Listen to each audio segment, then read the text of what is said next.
Hello everyone, this is पुरू जनुथ्रिया। आज हम डिस्कस करने वाले हैं क्लास 6 एनसीईआरटी साइंस का चैप्टर नंबर 8 है प्रकाश, छाया एवं परावर्तन। इससे संबंधित पार्ट 1 मैं ऑलरेडी अपने चैनल पर डाल चुका हूँ। इस वीडियो में अपन पार्ट 2 डिस्कस करेंगे। तो चलिए स्टार्ट करते हैं। सूची छिद्र कैमरा। शायद आप यह सोचते हैं कि किसी कैमरे को बनाने के लिए हमें बहुत सी सामग्री चाहिए, लेकिन हम सूची छिद्र कैमरा जो है हम ईजिली बना सकते हैं। ठीक है, सूची छिद्र कैमरे के लिए क्या करना होगा हम डायग्राम के थ्रू समझते हैं। एक बॉक्स लेना है ये वाला। ठीक है, ये बॉक्स सिर्फ इधर से ओपन है, इधर से ओपन है, बाकी का चारों तरफ से ये घिरा हुआ है। चारों तरफ क्यों? 1 2 3 4 5 तरफ से ये ढका हुआ है। ठीक है, कवर है ये समझ लो एक जो सूज का बॉक्स आता है या फिर कार्टून का बॉक्स होता है, तो एक तरफ से खुला हुआ है यहाँ से, बाकी का पूरा पैक है। सेम ऐसे ये है, इधर से खुला हुआ बाकी का पैक है। इसमें क्या बाहर वाले में छोटा सा छिद्र करना है, और जो अंदर वाला है उसमें एक रेक्टेंगल्स टाइप का जो है या फिर स्क्वायर शेप का हमें एक पर्दा टाइप का लगाना है। ठीक है, पारवासी कागज़ टाइप का कुछ लगा सकते हैं इस पर। ठीक है, और ये क्या है कि ये छोटा होना चाहिए ये वाला, और ये बड़ा होना चाहिए, तो ये वाला इसके अंदर इजीली जा सके, आगे पीछे हम एडजस्ट कर सकें। तो ठीक है, इस तरीके से एडजस्ट कर सकें इसे कि आगे पीछे चला जाए। इसको देखने के लिए हमें क्या करना होगा? इसके देखने के लिए हमें करना होगा कि इसे पहले तो ब्लैक कपड़े से ढक लेंगे इसे पूरा।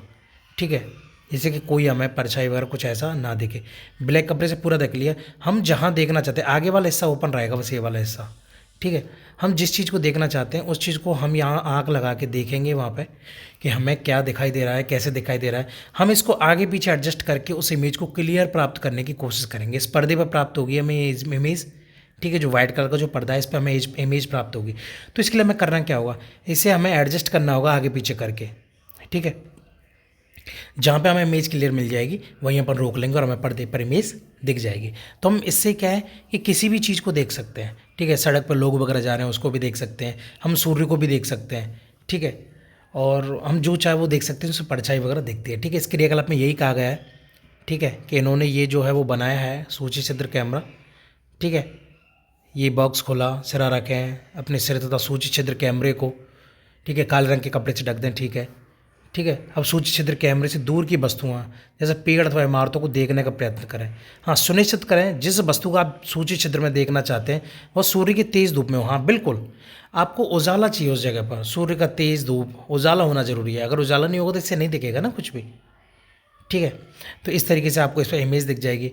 सेम केस कैमरे के लिए, उसके लिए सूरज के लिए। ठीक है, तीव्र प्रकाश में सड़क पर गतिमान भावना व्यक्तियों को देख सकते हैं। ठीक है, सूर्य का प्रतिबिंब बना सकते हैं इससे। ठीक है, जैसे सूर्य ग्रहण वगैरह में इस तरीके का होता है। थोड़ी सी भिन्न भिन्न व्यवस्था चाहिए। ठीक है, हमें गत्ते का एक बड़ी सीट चाहिए वगैरह, ये सब। ठीक है, ये सब कंप्लीट हो गया। और ये सूर्य ग्रहण के बारे में बात कर रहे हैं कि सूर्य ग्रहण जब होता है तो हमें सूर्य को सीधे नहीं देखना चाहिए, क्योंकि it will be dangerous to our eyes. ठीक है, ये हमारी आंखों के लिए जो है वो हानिकारक हो सकता है। ठीक है, सो हमें सूर्य ग्रहण के समय सूर्य को सीधे नहीं देखना चाहिए। और इसमें बताया गया है कि प्रकृति में भी सूची छिद्र कैमरा पाया जाता है। जैसे कि आप धूप में अगर किसी पेड़ के नीचे हो गए तो ठीक है, इसमें कई सारे ऐसे ये वाइट वाइट वाइट वाइट ये पाए जा रहे हैं। ठीक है, ये सूची छिद्र का एग्जाम्पल है। ठीक है, पत्तियों के बीच में होकर निकल के आ रहा है सीधा सूरज, और ये सूची छिद्र का एग्जाम्पल है। ठीक है, और इसमें जो ये वृत्ताकार प्रतिबिंब जो होते हैं वो सूर्य के सूची छिद्र होते हैं। ठीक है, आगे देखते हैं। ठीक है, ये कंप्लीट होता है। क्रियाकलाप 6 है, इसमें क्या कहा गया है? इसमें कहा गया है कि जब आप, जैसे कि ये मोमबत्ती जला रखी है, ठीक है, मोमबत्ती जली हुई है, तो जब आप सीधे पाइप से देखते हो मोमबत्ती को तो एकदम क्लियर दिखाई देती है उसकी लौ जो होती है, या जो भी चीज़ हमें देखनी होती है, मोमबत्ती देखनी है, लौ देखनी है, जो भी एक्सेट्रा।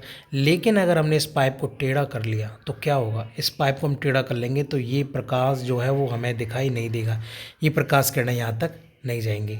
ठीक है, तो सूर्य जो है वो सीधी रेखा में गमन करता है, सीधी रेखा में गति करता है, वो तिरछी टेढ़ी मेढ़ी रेखा में गति नहीं करता है। टेढ़ी मेढ़ी रेखा मतलब है कि वहाँ परछाई होगी।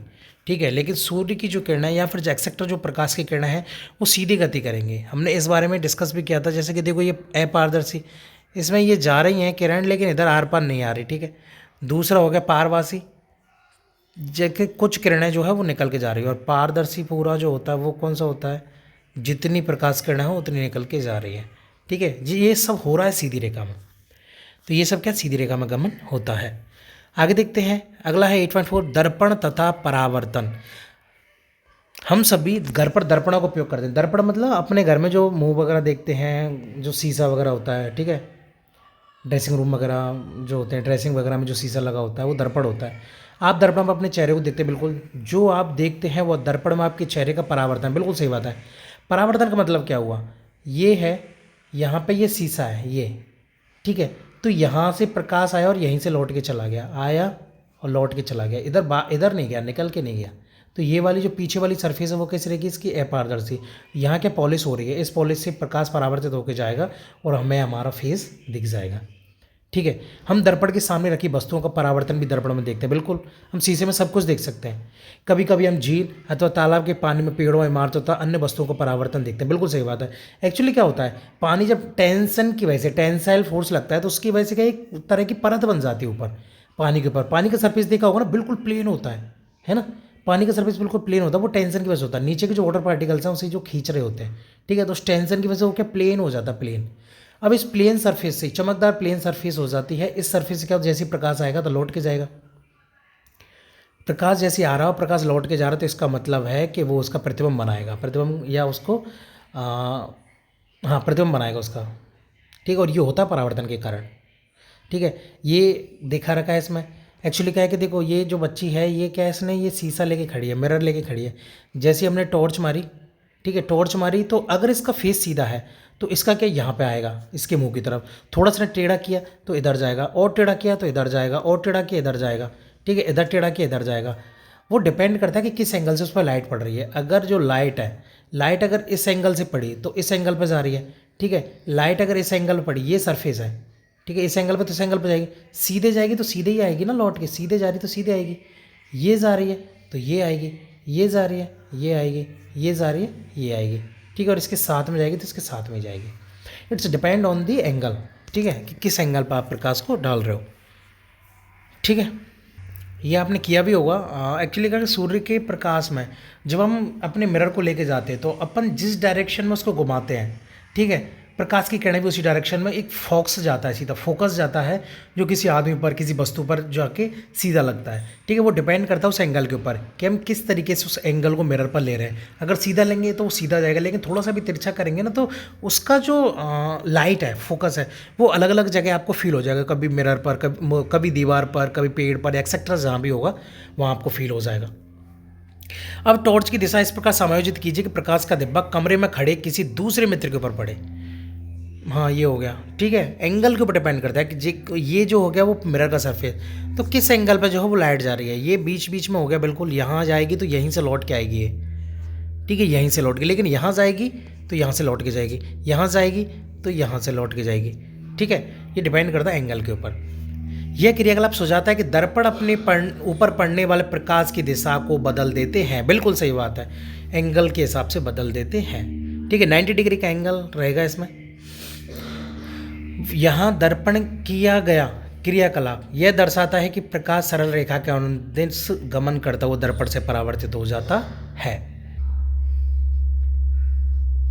आगे देखते हैं, ठीक है। इस क्रियाकलाप में क्या दिखाया है, इन्होंने एक ये सीट लिया, ये डार्क कलर की सीट ली है, इधर इन्होंने मिरर रखा है ये, इसमें क्या कि यहाँ पर कंगा लगाया, ये कंगा, ठीक है। जैसे इस कंगे पर लाइट मारी तो इस कंगे से परछाई बनी पहले तो इधर, ठीक है, जहाँ से ग्रीन कलर की वो जो इसमें डंडी है उन्होंने तो वहाँ ब्लैक परछाई बना दी, और जहाँ खाली कुछ नहीं है, जहाँ पर स्पेस है उस स्पेस को क्या हुआ, उन्होंने वही कलर का रखा जो प्रकाश का उस डार्क कलर पर लगेगा, ठीक है। ये पीला पीला दिख रहा है ना बीच में, पीला पीला पीला ये, ठीक है। सामने रखा हुआ है प्रकाश, ठीक है, तो सामने प्रकाश पर कुछ जो ये रेखाएं वगैरह ये सामने प्रकाश से पड़ेंगे और वापस परावर्तित होकर आएंगी, ठीक है। तो ये कैसी एक बनी हुई स्ट्रक्चर बन गई, ठीक है, ये प्रकाश की किरणों की वजह से हुई जो परावर्तित होकर आई। क्या आप क्या अवलोकन करते हो, क्या आप में दर्शाए जैसा पैटर्न प्राप्त करते हैं क्या? अच्छा, चित्र 8.9 में दर्शाए जैसा, हाँ बिल्कुल।